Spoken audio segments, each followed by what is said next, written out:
Namaste again.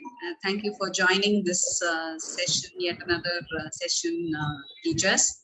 So, after the 5 initial sections of our sessions of Archana ma'am, I think this will be the next one, the 6th session. Yes. For this workshop. And what I thought, I'd just cover up some of the assessment tools. Yeah. Earlier we had the term end exam, and then the last year we had biannual exam. This again, the next academic year, the upcoming year, we could again have an annual exam. Whatever it is, we know that we'll have to train the children for both objective and subjective questions. So I thought I'd just cover up a little bit of that. So the content you can just see there. I touch upon the assertion reason type. I thought I do that because most of the children find it difficult to handle the assertion reason type questions. Every time they come back and say, okay, I maximum try to avoid this question because I didn't know whether this was the right answer. So that's what they came out with. What was your experience, teachers? Assertion reason type, are they able to tackle it? Well, sometimes we have the doubt also. Sometimes ambiguity is there. So yeah. So I thought maybe I'd touch upon that area. Yes, then, of course, I'd move on to competency-based questions, which, of course, has come in to stay as part of the new educational policy or the national educational policy. I think the number of competency-based questions are also going to increase in the future. So, by evaluations, like children, even we feel sometimes, okay, yet another exam is coming up and we need to correct, we need to set a paper. So we get ready for a big marathon session, isn't it? So talking about why undertake assessments or why provide some scope for evaluating what we have taught, maybe because it increases the quality of teaching learning. And it also helps us to judge the quality that we have imparted. Year long, we keep transacting so many things in class, from within the curriculum, from outside the curriculum. We try to give in the best, whether the children have understood what they have learned and how well they are able to express it. Naturally, we will be able to judge that only through assessment. So basically, it increases the quality and also it helps us to go back and correct it if there are going to be any shortcomings. And again, all said and done, class 10 and class 12, right from 9 to 12, a lot of importance is given towards examinations. If every person out there will ask, okay, how did the board examination go? Your son is writing it, your daughter is writing it. Even now today, we were trying to ask Archana ma'am how her kid was doing it, and we were talking about assessments. It comes naturally to us, isn't it?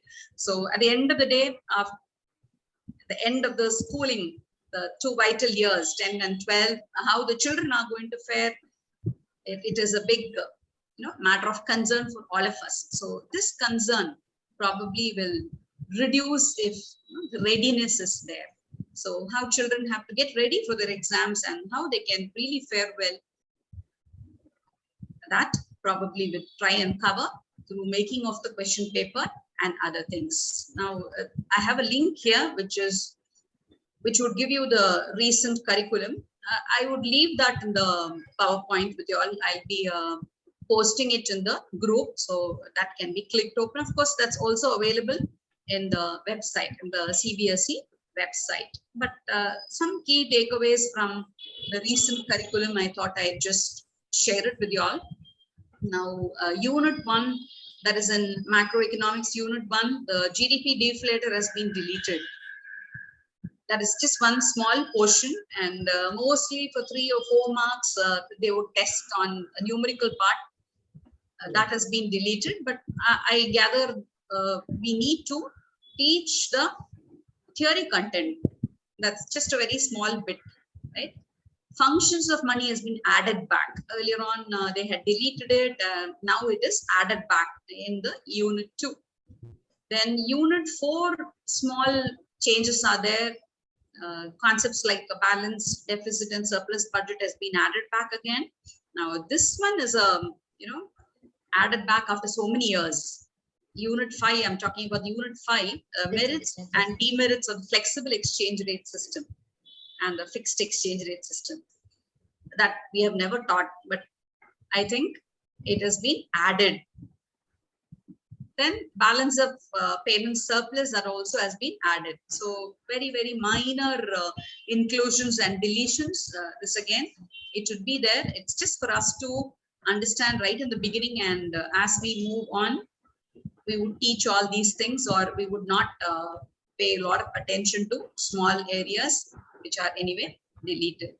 Now, a big change comes in this area, Indian economic development, 2 big chapters, poverty and infrastructure, they've been deleted. And in other areas, there are a lot of inclusions, like for instance, economic development on environment and resources. That's been added. Again, organic farming has also been added back. Growth of education, this actually, they said it was deleted, but we found questions from this part in the first term exam. Yes, ma'am. So actually, since these are very small changes, we end up teaching everything. But probably this is for us to represent in case it's going to be there. We need to know what need not be tested. Probably we can teach it to them since it's a very small concept, and we may not test them in depth. So that's one thing we'll have to remember. And that's with class 12. In class 11, the expenditure method, they have added it in elasticity of demand. And then, of course, the total outlay method or the expenditure method, it's not been there for the past 2-3 years, but they added it back. That's one nice thing. I always enjoy teaching it. Then produces equilibrium, rightfully so, because we teach cost and revenue so much, but then this one bit, consumer equilibrium, we teach it and they learn it. This one is very interesting. Once they know the MC and the MR concepts, it'll be very interesting and nice to know, and also nice to score. This was deleted, but now this is added back. And, there again, a big change in statistics. Measures of dispersion is deleted. This would be of great help in future in case you're going to do their CA or other concepts, any of those research methodology papers, but it's been taken away. Maybe because it is pretty heavy statistics in terms of volume. In terms of volume, it's always difficult for us to finish portions. So maybe this small bit being deleted would be very, very helpful. Then, and here they make a lot of mistakes also. Measure of dispersion. Right. True. They, especially in mean deviation and standard deviation, there's so much of confusion, so many formulas, so many alternate methods, and they don't know what to do. Quartile is it's too much for them sometimes. So, okay, so that a little bit of burden is reduced for class 11. And interestingly, Spearman's rank correlation, which was deleted, which we all sort of, missed it. That's one easy thing which they can do without much of square root and other things. They've added that thing back. And industrial index of production, that has also been added back. So that's with the class 11, not very many changes, just for that one chapter that is deleted. So that was just a quick appraisal of things. Right. Now, moving on to the area that I wanted to cover today, we speak about assessment reforms as part of the national education policy. So, as I was just mentioning, the competency-based questions, they want to increase the percentage of competency-based questions. So, what are these competency-based questions? Now, most of these are application-oriented, and they are intended to test the real life understanding. We may be saying a lot of things, we may be teaching a lot of things. Most of it is theoretical. Right? There are some concepts in economics which you can really correlate to the real life and make the understanding better. Right? Sometimes the so-called value-based questions, They sound as if they are the current affairs questions. They sound as if they are value added questions, but they are very much part of the curriculum. So it's a bit difficult to just set aside the two and understand whether this is from the curriculum or whether this is from outside. So seamlessly to integrate the two, specifically in this particular subject, it is very easy to query and it becomes fun to learn, especially when there are going to be case-based questions, report-based questions, when there are article-based questions given. So many newspaper articles come up, and then so many case studies are given up. The research reports are published. So from there, if we are going to pick up such articles and give questions, then that definitely would enhance the quality of the assessment, right? The quality of the learning, teaching, learning, and also the quality of the assessment goes up so much more. Right? The other day, a big session we had on the budget, isn't it? So that is very much based on the report that was published from the government side. So we were trying to find out in what way we can bring up the curriculum and match it with that of what they see in the real world. So this kind of competency-based question, which is going to be report-based or case-based, it would definitely enhance the quality of the assessment, because the students would like to read it, and even as they read it, that is going to make them think. They are going to come out with various suggestions, and their creative skills are going to come out, especially when you want them to infer from the cases, when you want suggestions from their side, when you want remedies or what can be done kind of questions from their side. Then it makes them think, right? They come out with excellent solutions for a variety of economic problems that are present there, right? There are so many instances where the children can interact based on the reports.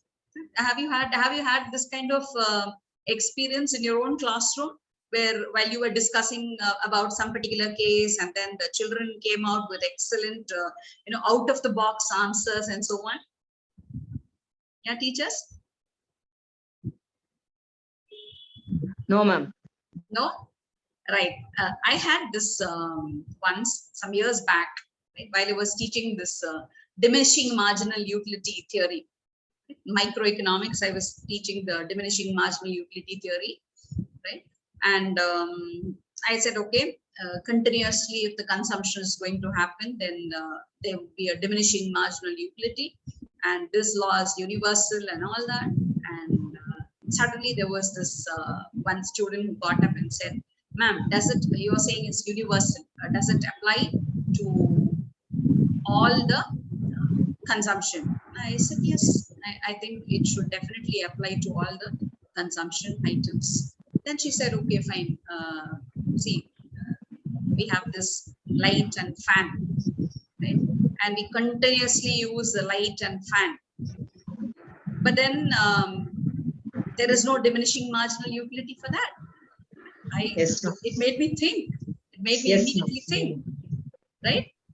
And then I had to go back and explain her, see, this is why we have these assumptions. So that was completely out of the box. So the child brought in a real life example out there, and then was trying to understand, given the law, and completely out of the box thinking. Right? If that is going to be there in a regular classroom, think of what we can do when we are going to give them the cases from the real life or something that happens out there. The thinking capacity, the creative skill will definitely come out, and that will sharpen their understanding. Then to this child, I had to tell her, no, see, there are so many assumptions that we make. Only when these conditions and these assumptions are fulfilled, then this law operates. In microeconomics, it's more like, laboratory. In a scientific laboratory, what will you do? You will mix this much of this particular solution with this particular salt, and this is going to be the reaction, right? That happens in probably the science lab. What you are learning is a behavioral theory. You are trying to learn the behavior of the individual units, whether it is a consumer or a producer. Then you are trying to understand more about how this particular individual is going to behave given this kind of situation. So for that, again, we need to make certain assumptions, or only under such conditions this would be the reaction. So I had to come out with all those 10 points, the conditions, and then explain to her, no, this is what happens, right? So definitely diminishing marginal utility will creep in. It will be there in any kind of consumption activity, right? So this is what this was my experience. So definitely this has stuck. This happened some 10 years back. This, if I am able to remember this, if a batch of 40 students who are able to remember this, their understanding of the theory will definitely be much better. It will stay clear till the end. The question and then the answer and then the interaction will stay really well in their heads. Right? And any assessment which is going to be based on the report or case or any kind of competency based question, if we are going to give it to them, then that will help the children to connect with the economic environment. Yeah. For instance, during COVID time, again, this example ma'am had very well used the other day, how the aggregate demand falls down, unemployment when it is going to be there, widespread unemployment when it is going to be there, how the disposable income among the population is going to go down, and how the aggregate demand will go down.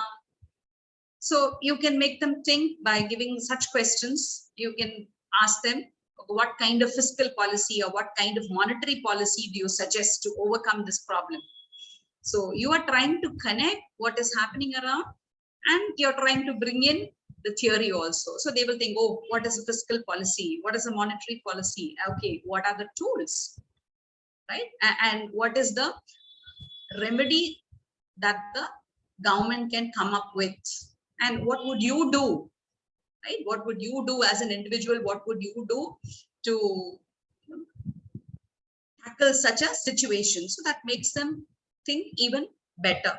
So on the whole, it definitely leads to better understanding. They would be able to link up what they learn in class to that of the reality. It creates a better awareness. And for this, we need to be prepared first, isn't it? So in order to test the children, we'll have to go through the environment. We'll have to constantly update our knowledge and our skills, and we'll have to go through these cases, and we'll have to be ready with all these report-based questions. And at the end of the day, it would be rewarding for both the teacher and also the child. So we make a good test first, and they write it, and they will definitely learn better. In a way, I would even say that the children will start loving the assessments, because they understand and they are able to bring in their own points out there. You make them think, you make them give the solution, and they are going to definitely like it. Maybe initially they will not be very, they'll be probably reluctant, but in course of time, definitely they will enjoy writing. That's one thing I always ask them. Did you enjoy writing your exam? And this concept was a bit new to them. Who would enjoy writing an exam? And then, as I discuss the answers, I would say, okay, this, do you remember this? We discussed this and we discussed that. What did you feel when you read this? What was your answer? And so on. Just after they finished the exam, I would take up the discussion and find this. At last, then they understood what I was leading to. And then they also started accepting, yes, ma'am, I really liked writing this. I learned this, and I understood that, and I was able to recollect this.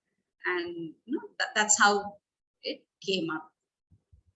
and totally unrelated concepts also, they will be able to coordinate well, think well, and bring it out much better, right? So maybe when I move on to the case-based questions, a couple of incidents I would probably narrate, right? Fine. Right. Now, this is something which all of you will be aware of, I thought. The typology of questions that the board suggests. Remembering and understanding part, they suggest that it could be for 55%. Applying is 22.5, and analyzing, evaluating, and creating 22.5%. So, as I mentioned just now, the competency-based question, they are mostly in the category 3, and that in the future the board wants to increase the percentage. So probably we need to train our children for that. Yeah. So okay, how, when, where, what, why. We move on to all these typology of questions. Not a lot. I don't think I will really go in great detail to the Bloom's taxonomy, but certain things I thought maybe we can share our experiences. Right? Fine. Now, what sort of questions and for how many marks can be made as remembering and understanding? List, define, state, mention, probably 1 mark or 2 marks, wherein you want them to give a definition or you want them to list. Surprisingly, it can be combined with other questions and made into a 5 marks also, isn't it? Nowadays they have these part questions. Let's say again, define fiscal policy, right? So that is one part, and then the question goes on, continues. What is the fiscal policy measure that is most suited to overcome the deficient aggregate demand in the economy? So that part is loaded, isn't it? They need to think, okay, fine, what is a deficient aggregate demand, and then like what is the reason for that, and what could be the remedy for that. And yeah, you have already asked how the fiscal policy can act as a remedy. So there is a lot of thinking and application also involved out there. Yes, so it can be a remembering and understanding question. Then of course there can be also a suggestive part added on there. Right? So it can be very well there as 1 or 2 marker, or it can be there in the 5 marker category also. Now this is yet another thing, yet another area I thought I would just quickly cover today. In Indian economic development specifically, from graphs or from the tables, they want the children to infer some detail. How the children infer, what they are allowed to infer, and how they interpret. Right? Sometimes to an extent of even 5 marks, such questions are asked. What they do is they end up writing just what is there in the table, but that's not how it's to be done, isn't it? Yeah. How should it be done? How should it be done? What do you ask your children to do if you're going to have some kind of, I think I have this graph right here. And this is the question.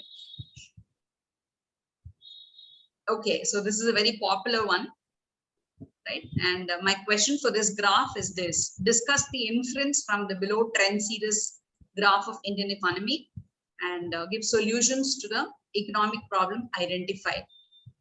So the children look into the graph and then they write about the GDP and then the employment and so on.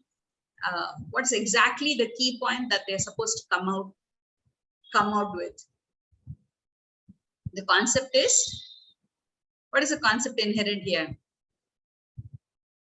The concept is that of jobless growth, isn't it? We see that there is a big gap between the GDP and the employment. So definitely they'll have to talk about the time period when the jobless growth was maximum.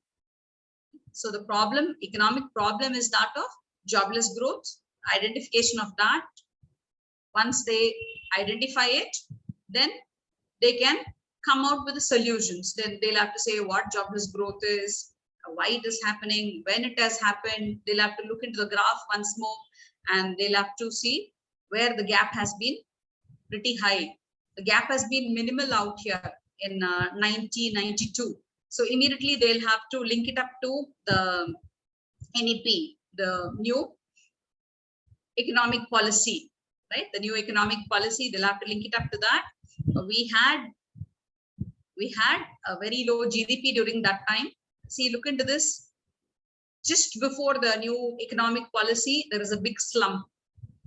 Yeah, and that led to the liberalization, privatization, and the globalization. All that you can make them think about all that. So they can write about all that. So then it went down. The gap is minimal there, and right after that, it started increasing. Right, thanks to all the reforms, it increased. But why is employment still falling? Employment is still falling because of a couple of reasons. The government did not actually have anything new for the agricultural sector. They'll have to recollect that. Not very many areas they got a hike for agricultural activities. Not very many states could pull some money for the agricultural sector, and the small industries, they were not given any special treatment during this time. So added to all that, there was a slump. Privatization, there was a small accusation that it could cause retrenchment. Yeah, immediately probably it might have caused, but they expected in the long run the jobs to go up. So you see that gradually the employment is picking up. Right, then they can talk about Make in India and all those things, which created some more jobs. Right, so that bit of recollection they are expected to do from the other chapters. They're supposed to link up the other chapters, and they're supposed to do it. How will they do it? I think we have to train them to do this. They cannot say in a 4-marker or a 5-marker. They cannot look into this graph and then simply say, okay, fine. This is 3.3, this is 2.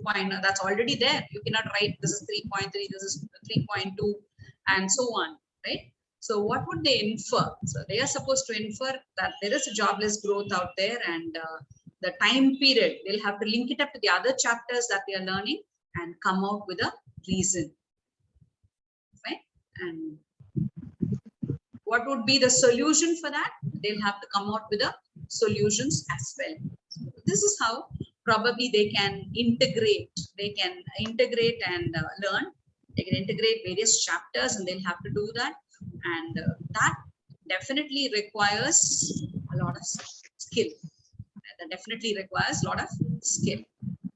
Yeah, okay, so coming back to this, yeah, these sort of questions, probably inference questions, inferential questions, and application oriented questions are going to increase in percentage. That's what the board has said. So yeah, this is what I was trying to give it to you. How the children infer. They are supposed to look into the diagram or table or whatever, and use that information or picture or whatever, so, and they are supposed to think further as to what they have learned with reference to what they see, whatever they can recollect, what they already know, right? And putting up both together, they will have to come up to the conclusion. Okay, probably this is what I see, this is what I understand, and this is what I can conclude. This is what I infer from the diagram or from the table. So slowly we'll have to train the children to do that. So this can be done as an exercise, classroom exercise also, where there are enough tables, isn't it? Probably we can even start it in class 11. You can ask them to look into the demand table or the supply cost table, and then ask them to infer from there without teaching the concept. Now, that would be actually fun. Once you start up with the cost chapter, we would have definitely taught them the increasing pace and the decreasing pace and all that production function, isn't it? So when we move on to cost, probably we can ask them to analyze the table. Right? What do you understand? How is this cost? Is it increasing? Is it decreasing? Is it the same? Right? And thereby, how would you make a curve? Come to the board and do it. So slowly we can train them up like this. So they would be ready for the exam. Yeah? When they have the assessments, when they have such questions in the question paper, probably they are not going to find it very difficult at all. Normally in class 12, we don't give them diagrams and we don't test them, isn't it? This is something new. This has just come up this year. The class 12 in the board exams, they are coming out with tables and diagrams, and they're asking children to infer the detail, isn't it? What do you do, Archana ma'am, normally in your class? How do you train them up for this? This is what I normally do. That's what I shared. The same way, ma'am. What I do is I'll ask them, like, I'll go with chocolates and all those things, which they are very comfortable with. So I'll ask them, what's the price of the chocolate? And how will you buy a chocolate? Like making a comparison with this demand and the money that they have, how are they going to spend that money? So I'll just give them a few examples. What when I go to the market, I see. Just now also I was talking to my daughter, like Arun ice creams cost, Amul ice cream has come now to the market, and the price of the ice cream is comparatively lesser. So how would you, who will purchase then this Arun ice cream? So she was immediately telling me, Amma, you, when you're teaching economics and all, I have heard you ask these kinds of questions to your children. So this is the way it is, Amma, she was telling me. So I said, so what about the Arun ice cream concept? Then she was telling me, so it all depends. Maybe the taste of that particular product is a little less. The quality wise, they are compromising on the quality when you go for Amul ice cream. So I go with these kinds of examples, ma'am. And the shoes, the girls are so fond of shoes. So I give them those kinds of examples and I'll ask them to put this there, as you said. Okay, give your own examples. How will you go by? When you see a Nike shoe, when you see a Puma shoe, when you see a normal shoe, where will you go? How will you purchase all these things? So they'll come out with so many ideas. And that is how they put it across. In a way, micro, that way you can do that. You can even merge marketing and micro and talk to them. You'll understand it much better. Marketing students are also there. Yes. Same way, I think Indian economic development and macroeconomics can be merged together, and that can be taught together. So that is where probably your case-based questions and other questions are going to come in handy. And here the best thing is now we have already given them the projects to start with. So they would have picked a few topics and there we can make a comparison. Again, the price, if the child has taken budget and all, again, that child will have so many ideas to speak about inflation, deflation and all those things. So from her ideas, it will be more easier for her friends to understand it better. That's right. Peer group learning always helps. Exactly. Yeah. So this is how it goes. Okay. So this is this is yet another analysis that I wanted to show what I do in class with a question, of course. So this is a very well-known table that is there. The sectoral share of employment, wherein the contribution to the gross value added and also the distribution of workforce is compared. It's an employment chapter. It's very much there. I think in one of the recent board exam questions also this was there. In one of the Sahodya papers, I think it was there. So this is my own question. I have made this question. Sometimes the questions are not even, they won't even help you. They simply ask you to infer some detail from the table. That's all. Here, if you look into my question, I have given the question straight away, which leads the children to the correct thinking pattern. Look at this. Analyze the following table and comment on the production and productivity of the workforce. So that gives them some scope to write. So immediately they will think about production, productivity. Okay, what's productivity? What is production? And then they will think about what is a workforce. So many terms they can write about, they can think about, and they can compare and come out with a proper answer. But sometimes in the board, they let it as a very open question. They let the children to simply come out with their own inferences. The question is mostly analyze the following table and comment on it. So completely open-ended. They are not giving you a tip as to what you have to compare from that table. Children are lost. Okay, what am I supposed to compare? And then they start, okay, agriculture, industry, service, and then, okay, this is 16%, that is 41%. They stop there. Right? They still again talk only about numbers. Again, I would say, okay, fine. This is going to be for 5 marks. There should be some content. See, you are not in nursery or in primary. You cannot, come out with the same numbers and write the same numbers and expect marks. Now you have a good knowledge of the theory, right? You do know contribution to GVA, what it means, and you do know what workforce means. So workforce percentage, again, you can find out. So many people are working. For instance, you take up this distribution of workforce, take up the agricultural sector. In India, it looks like 43% of the people are engaged in agriculture. And the contribution towards the GDP by this particular sector is only 16%. Isn't it? Take up Pakistan. Pakistan, 41% of the people, they are working in that particular sector, and their contribution, it is high, 24%. Yes. So on the contrary, you take up service sector. If you take up the service sector, in India, only 32% of the people, they are working in this particular sector, but the contribution towards the GDP by this particular sector is 54%. So won't you say that is more productive? So definitely the service sector is more productive in a nation like ours compared to that of agriculture. So like that, the children have to compare the three economies with respect to the production, productivity, and the workforce participation, and so on. So probably it's our duty to make such questions where we are going to give them the lead. Okay, if this is the table, then what will you compare? We can do this exercise in class also. We can ask them to look into the table. So you look at this table. What do you understand? Tell me more about this particular table. Right? So simply if they say, okay, this is increasing, that is increasing, this is falling, that you can see anyway, increase and decrease and same rate and all that we can see. What more do you understand from the theory? Isn't it? So we can nudge them in the right direction, make them think a little bit more about the content, and probably that would help them in the long run. Yeah, so this is how I would probably train my children, by connecting the table or a diagram, inferring the detail from there, and coming out with the proper value points for the exam. Yeah. Any other way to approach this particular question?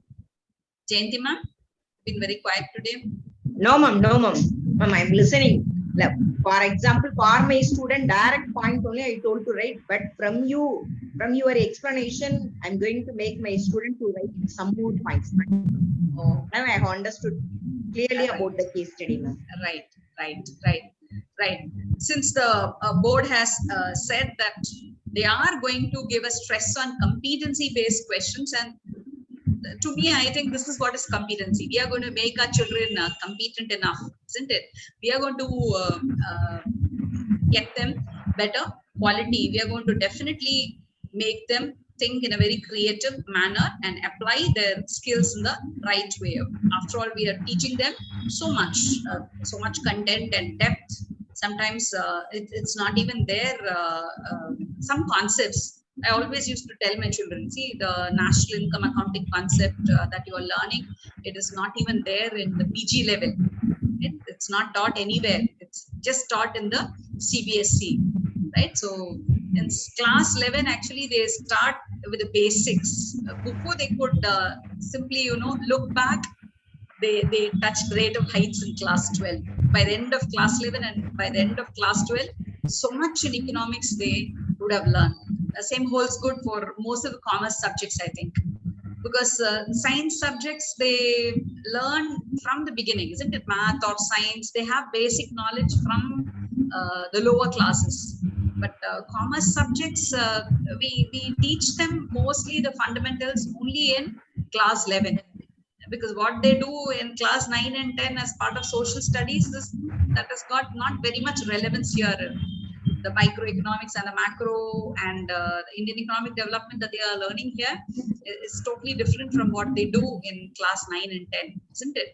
So we start just with the fundamentals, and by the time they realize we touch the roof. So it is a bit difficult, but with the right kind of teaching and planning and teaching and getting the cooperation of children, definitely they will be able to crack all this really well. Yeah. Okay. Okay, ma'am.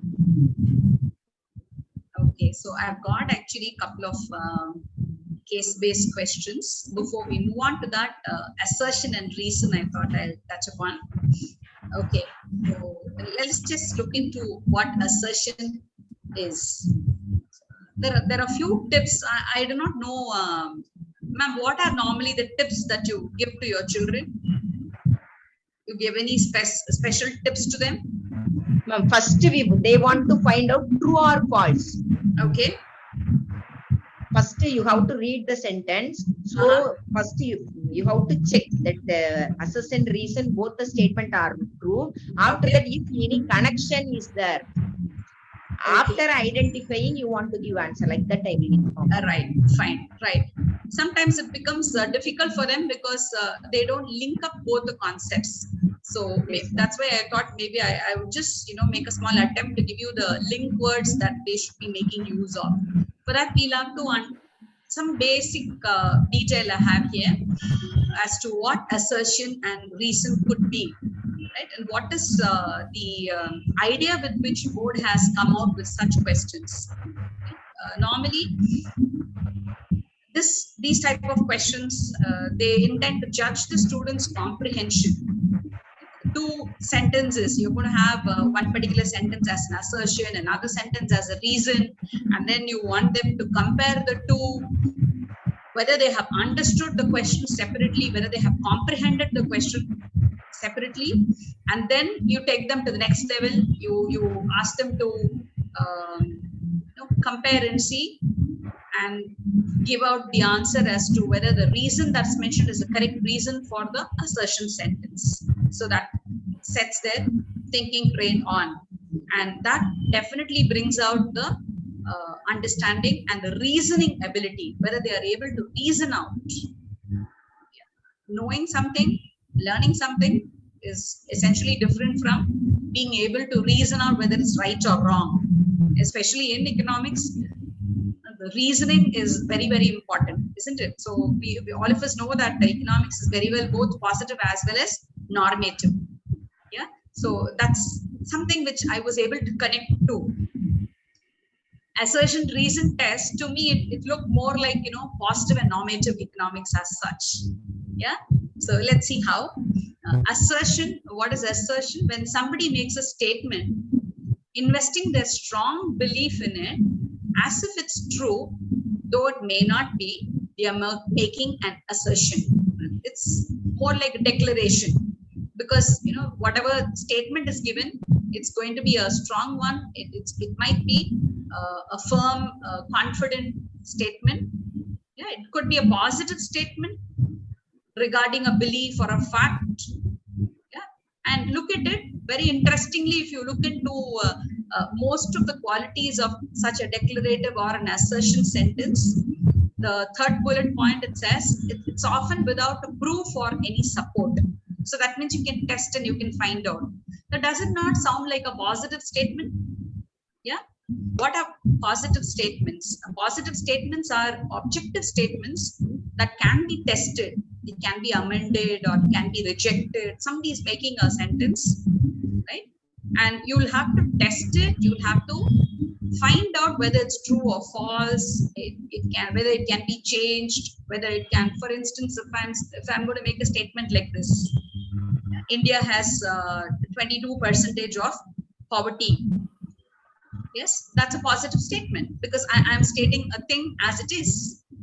Fine. So whether that's a fact or not, fact checking can be done, can be definitely undertaken. So after doing the fact checking, it can be rejected or it can be accepted as a truthful sentence, isn't it? So a statement which is going to state things as it is are normally positive statements. Now, most of your assertions, they are like that. Okay? Assertion sentences, most of them are, sentences wherein you can check out whether it's right or wrong, and what is the reason, whether there is a reason, whether there is a cause. You can check it out very clearly. So to me, an assertion is more like a positive sentence, right? And of course, the reason, they'll have to now reason out the assertion, reason. Yeah, the next statement that's going to be given to the students is the reason. Fine. So again, positive and normative. What is a normative statement? A normative statement is probably an expression which is going to tell you what things ought to be, how things ought to be. Because basically it's going to be judgmental in nature, it's going to be analytical, it's going to be suggestive, how things ought to be, right? So when we have a statement like 22% of poverty is there in India, that's a positive statement. Now, instead of the sentence is going to be 22% of poverty in India, that is the second largest, or that adds on too much to the global poverty or something. Yes, so, and that's going to be whether it's going to be good or bad.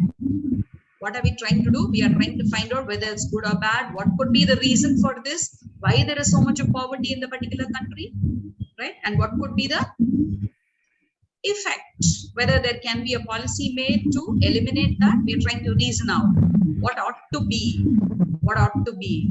So probably the reason sentence, yeah, once you read it, it should lead you on to the assertion. It should tell you more about the assertion. Yeah, so that's how the children are supposed to understand the two. So separately, as Jayanti ma'am was telling, maybe the assertion sentence can be read. Yeah, so I've got some tricks here, very simple tricks which I normally teach my children. Probably you can also share with me as to how you have a plan for your teaching in your regular class. So this one for the assertion reason type of questions. Now, children have to read the assertion and the reason sentences separately first.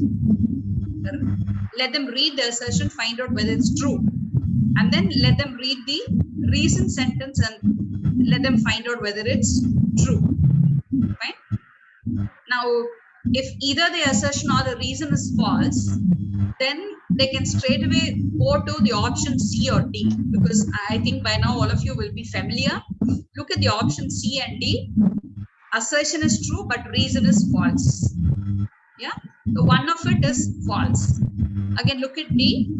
Assertion is false, but reason is true. So straight away, if one of the sentences, assertion or reason, is false, they can go to option C or D and pick the right one from there. So the task is, first of all, to read the assertion separately, to read the reason separately, and understand whether it's true or false. Right? If both of them are true, assertion is also true, reason is also true, then they'll have to move it further. Probably they can, use connecting words in the beginning of the assertion sentence. Yeah, since, because, if, such words can be there. Right? Let's take up this example that I have here. Yeah. So look at this assertion sentence. Rural development is a comprehensive term which essentially focuses on the action of overall development of rural areas. Yeah?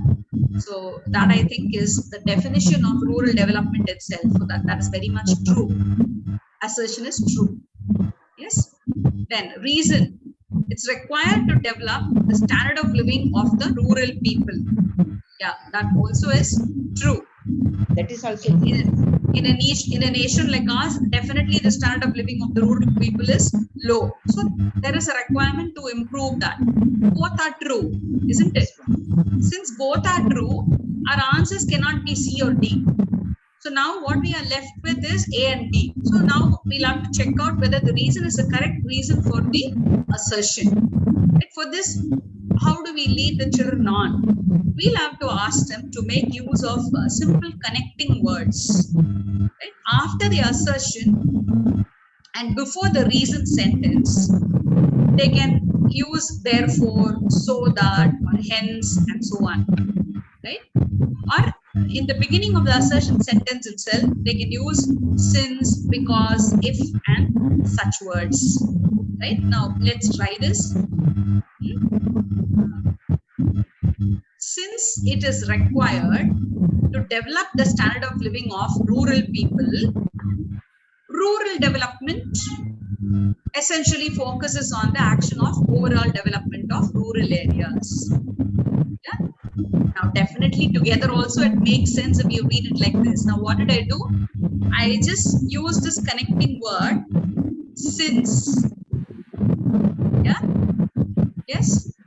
So these are some of the connecting words that they can make use of. Simple tricks in English. Since, because, this is happening, therefore that is happening. Yeah, this is happening because of that.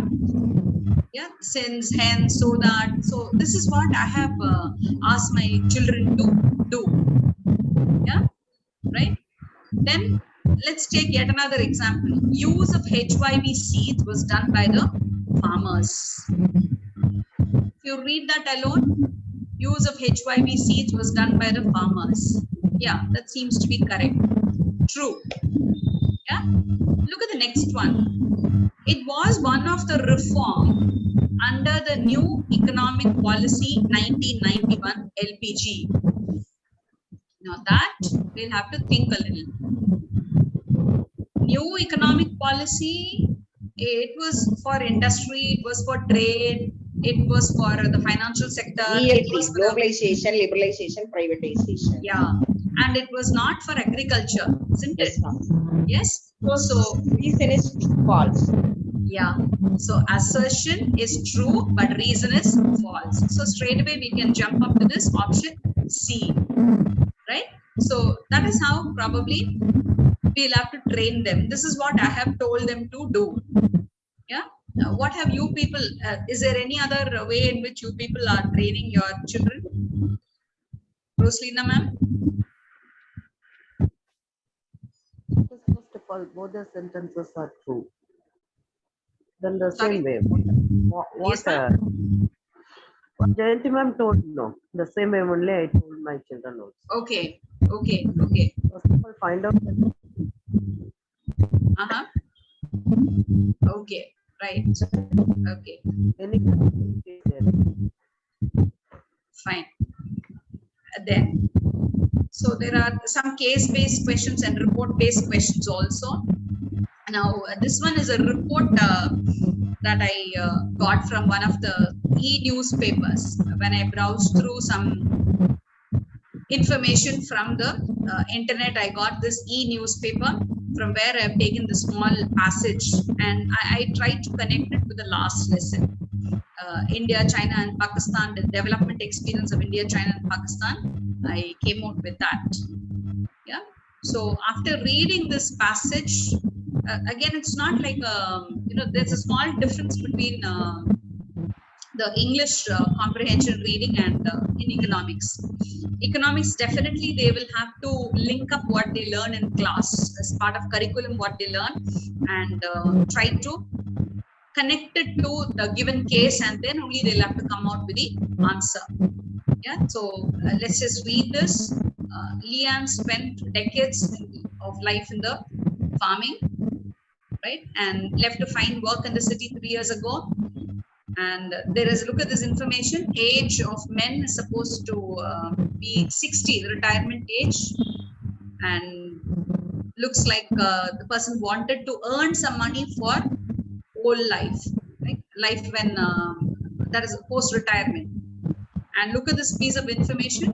For decades in China, those who had jobs in the state-owned firms, the family was taken care of by the government. So the social welfare system known as the iron rice bowl, right? Later on, the system disintegrated, and China allowed private enterprises, more private enterprises to flourish. So the new social welfare system has taken leading role there, and the people, they do not have the same kind of social security. Yes, so this is the gist. When did China adopt privatization policy is a question. So for this, they'll have to recollect from the theory. Yeah, they'll have to recollect from the theory from the last lesson, and they'll have to come out with it. Of course, the answer is very well here also. They can take a tip from this in the 1980s. They can write over here in this paragraph, they have 1980s, right? Again, they'll have to see, compare it with India. India took it up in the year 1991. So they'll have to say that before India, China had taken up the privatization policy. So even if they don't remember, they can look into this tip from the report and they can come out with it. Then which country had the highest urbanization percentage, India, China or Pakistan? Here again, they'll have to recollect from the theory and they'll have to come out with a answer there. Here again, China has the most urban population, right? And social welfare system. What is the social welfare system? They can take a tip from this and they can answer. Right, the last part of this paragraph, they can take a tip from that and answer. So it is not social development, it is not a reservation policy. The social welfare system is very well the social security system. That's what they learn even in national income accounting. They learn that, isn't it? Right. So maybe we can come out with such articles. Of course, we'll have to do a little bit of our own homework, where we'll have to keep gathering a lot of articles. I like actually doing this. Whenever I go through some information, I always save it and keep it. Whether in my mobile phone or in the computer, I save it. Something interesting that we read, no? I save it and I keep it, and immediately my mind goes like, wow, we can even test this. This is so similar to what we teach in class, what the children learn in this particular lesson. So when we are in that mode all the time, that will probably help.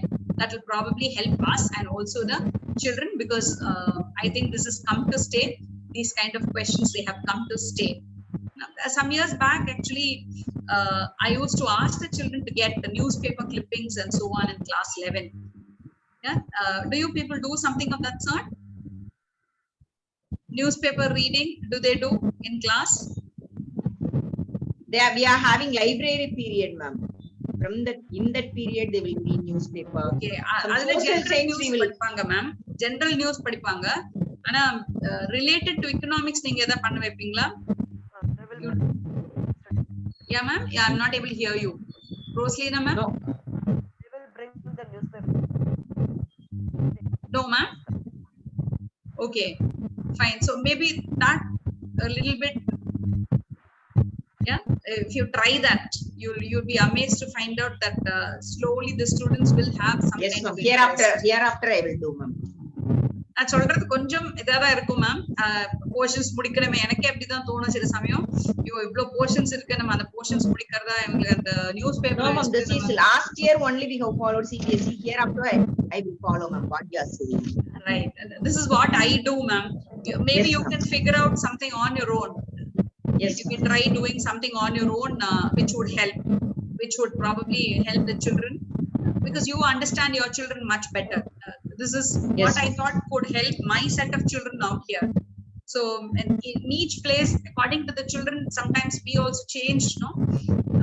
Every year, actually, we change the teaching pattern based on the type of students that we get. So maybe you can try and do something which you normally do. So small articles when they are going to read, ஒண்ணும் இல்ல ma'am, சின்னதா ஒரு small bit of information. Export is increasing, export in India has touched an all-time high.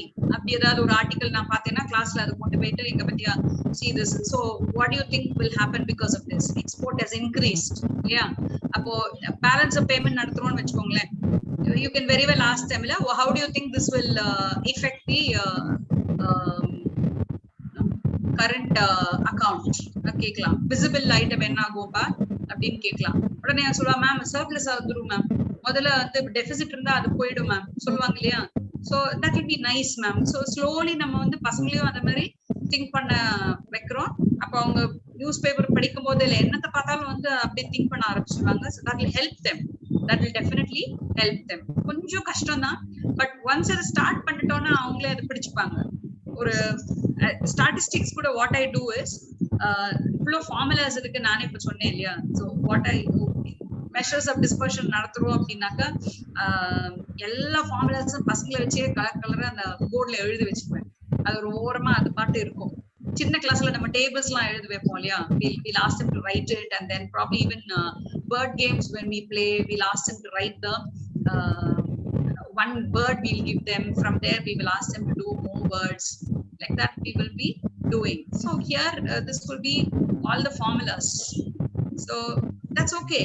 It will be there as a ready reckoner till we complete the particular chapter. It will be there on the board so that they will be able to connect much better. Adha mari or effort na idhu newspaper la kuda a similar effort only, where probably they will be able to understand. Illatana they will not be able to connect with what they are learning. Apdi veru theory padichittu ponanga they will not be able to enjoy the learning, nor will their creative skills come out well. And probably you can try that. Okay, so this is yet another thing which I made as a question, which made me 2020 when all of us were at home. This was one article which I read, right, that our honorable Prime Minister inaugurated the national level Ayurveda Research Institute, Jamnagar and Jaipur, right? And he made a speech wherein he said the demand for Ayurvedic products will go up, has already gone up, especially during COVID, right? When people wanted to stay away from the all kinds of diseases, when they wanted to improve the immunity, they turned to India.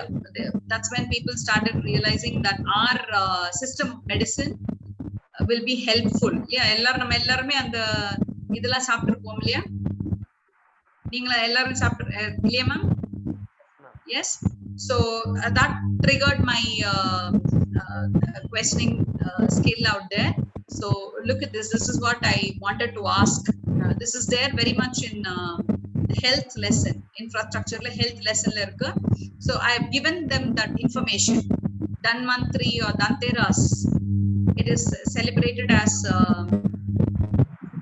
it is the World Ayurveda Day, to spread awareness about the use of Ayurveda products in our daily life.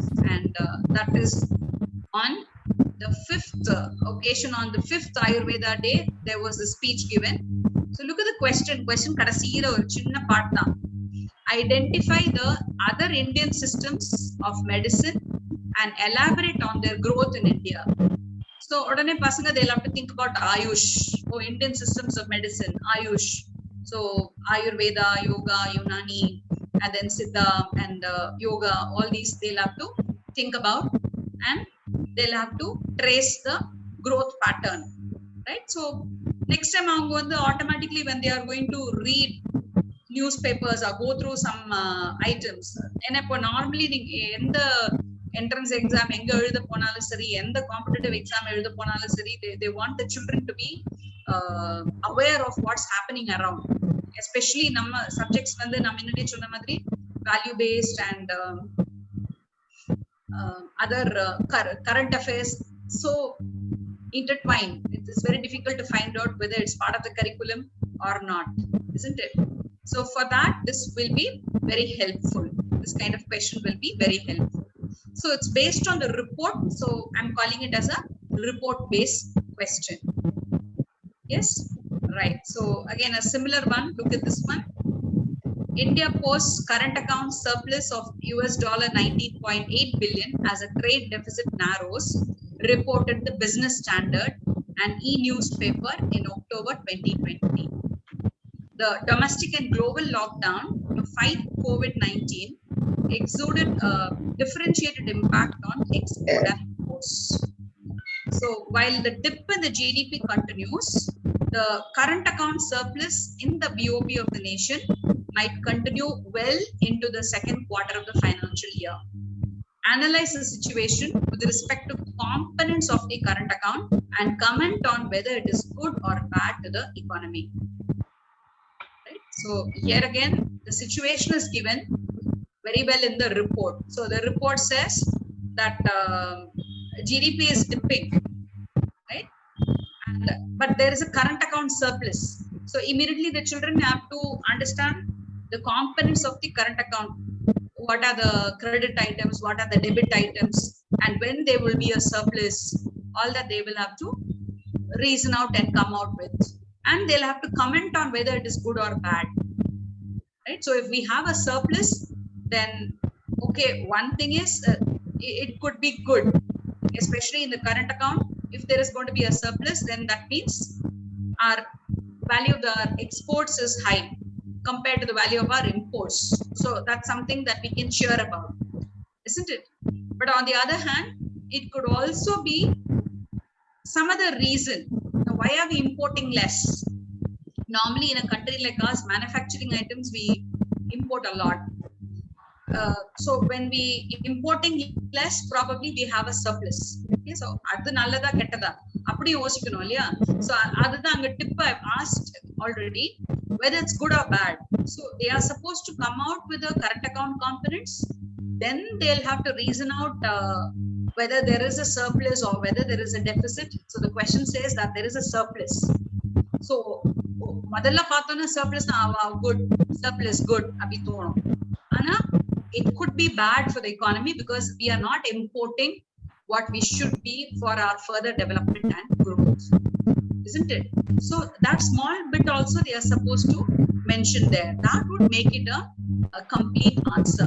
Right? So what are we doing here again? We are making them think. So we are trying to integrate seamlessly what they see in the real world, and they will be able to connect with what they are learning in the classroom. So that's how probably such queries can be made. So in the madri questions ipo nariya irukku. There are quite a number of question books, isn't it? But chela samayam vandu the question books la it may not be the questions may not be to our satisfaction. So they eduthu pannumbodhu sometimes we will not be able to impart the right kind of knowledge that we want to our children. So of course the alternative is to make our own questions and do that. Yeah, right. So Okay. that's something that I thought I would discuss with you all. Right? I have a few more, probably you can use that. Yeah, so this bit I think we have seen already, how to infer from the table and how to infer from the diagram.